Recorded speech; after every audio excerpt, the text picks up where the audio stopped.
aho twaza kushikira hamuzogo oguna umara kuturamo omurugarama twashanga rya hakiti aho ari kutamborra nukwe kutugira ngo akakwata omushaho ari kushohoza emifarasi y'irwarro shahankina zekiro kandi kuyaje munagise yamuteresha ururu yitama no mumanyanya ngo ariyo namuremesa diru nawe menagira nkwashikira hari shoku health center for ahirwarro abashaho bamwima medical form otireho no kumutiniseriza so ariyo nagambo mbataka gose nibija babimpsya ngu akatere nguha ngweta kutegana nebiyenja ine dumu na akatera nakana akaraguruza kandi kune ine kingwenda kugira ngo ninza kumugobaho tucuru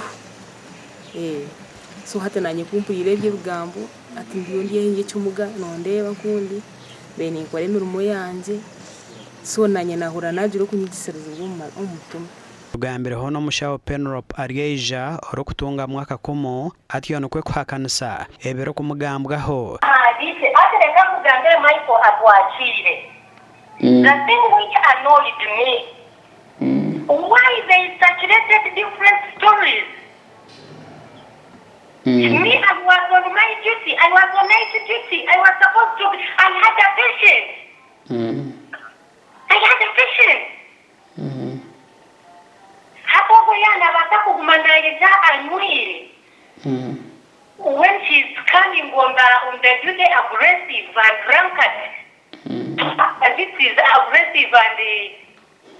violent. Dr. Ignatius Muhima or health in charge ahabwirwa rya Rugarama Health Center ya Kashatu kandi mukuru w'abakoza babiri nagira ngo akacikwa kakuru akarukurirwa reri bahingwize ngo mushaho akito mukumi yari umushobi nikitera pelo kwabo kuba boya kari hamurumugwe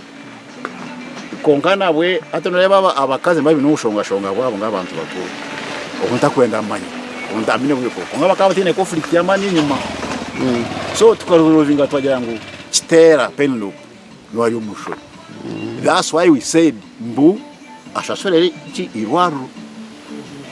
ebyo kugambwa ngo mushaho Penrop emifarasi y'irwarro akaba nagipangisa aborfo oguna wabigambire hwati no think chimani abukuba umufungazayo man is just here impamani kunagireyo ibashangireyo inashangireyo physically eketari yake ritojo and was marked eyanjeroho so kugira ngo ekazo mu rufu